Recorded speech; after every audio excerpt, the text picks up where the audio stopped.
company, the securities company, and other kinds of companies like hotels and the rest of it. Would it be fair to hold the central bank, to hold the stock exchange responsible if we find out that the microfinance bank had something amiss? Because we also informed the central bank, this group, we need to look at it as a whole group. So the central bank has also started looking at the microfinance bank. Or would it be fair to hold the stock exchange responsible if the HMO has something amiss? So I think that trying to hold the stock exchange responsible for PICO is a reach, and it's an orchestrated press attack to force the exchange to do things that are not within the law. The law clearly states that when a broker defalcates on the assets of an investor, the remedy is actually the broker has to return those assets. And then we have really implemented a slew of additional regulation to make it very painful for any broker to take the assets of their clients. The law, the ISA, the Investment and Securities Act, also provides for an investor protection fund, so that if the broker goes out of business as a result of these types of activities, there is a pot of money with appropriate rules, regulations, board of trustees to provide payments. So the exchange has implemented a lot of things from our X alert. So if there's a trade on your account, you receive a text message or you receive an email, depending on what you choose. In this particular case, 88 X alerts were sent out to the investor over a 3-month period. We have a whistleblowing portal that we built so that you can report anybody if you notice any infraction, and we'll take it up. I want people to understand that investor protection is very, very important to us. And every complaint we receive, as long as they are related to our dealing members and quoted companies, we will go the whole length. If they are not, we will forward them to the appropriate authorities. Oscar Onyema, the CEO of the Nigerian Stock Exchange there. Let's move on with some news now. A structured product summit covering over-the-counter derivatives and exchange-traded funds is scheduled to hold next week, Tuesday, in Lagos. The summit, spearheaded by Nigeria's Capital Market Solicitors Association, will be held with the support of the International Swap and Derivatives Association and the American Bar Association Task Force on Financial Engineering for Economic Development. A statement by the organizers said the summit will feature training sessions for the market participants and regulators such as the Central Bank, the Securities and Exchange Commission, the Pension Commission, as well as securities exchanges.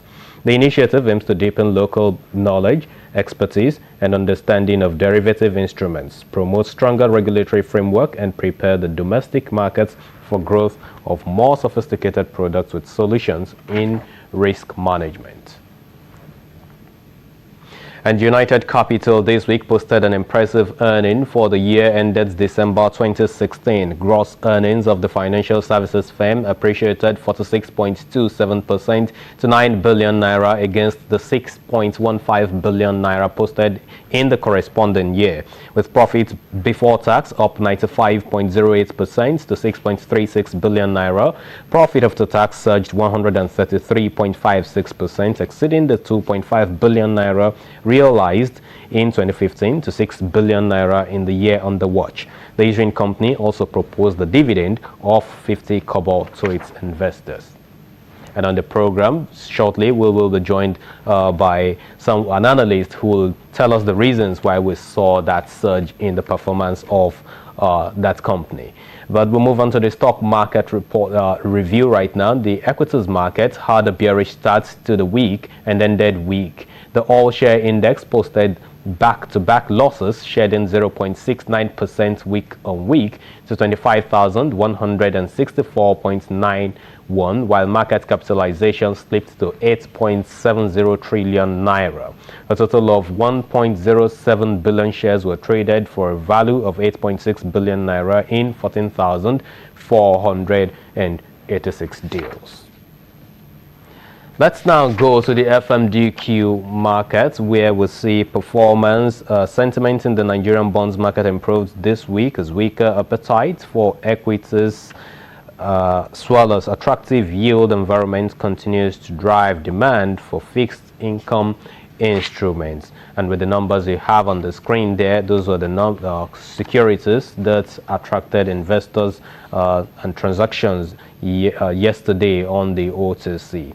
We'll now cross also to the NASD OTC markets, where the unlisted securities market index plunged further this week as 11.83 billion shares of Jais Bank were removed from the platform following its listings on the Nigerian Stock Exchange. The USI tailspin 4.39% to 500 psychological line, with the market capitalization at 395.33 billion naira. The market has, however, admitted 188 million units of the Nigerian Independent Petroleum Company, NIPCO, onto the platform at a nominal value of 1 naira per share to trade at 84 naira 35 kobo.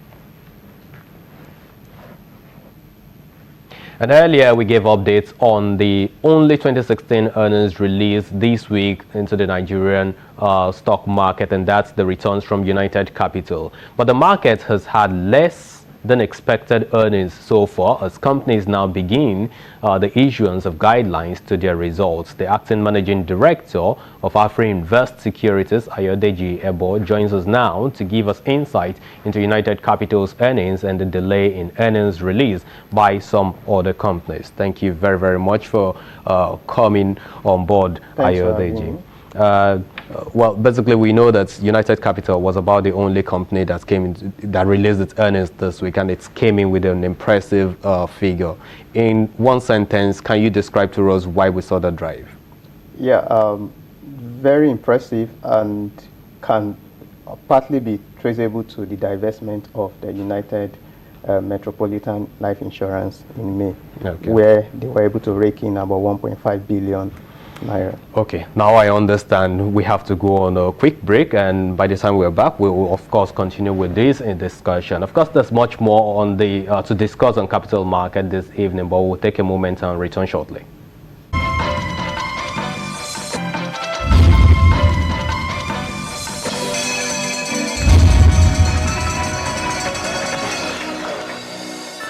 Welcome back to the program. This is Capital Market, and you can join the conversation on Twitter at Channels TV and at CTV Tempele. We've got the acting managing director of AfriInvest Securities, Ayodeji Ebo, in the studio to talk us through some developments that we've been seeing lately in the Nigerian capital market.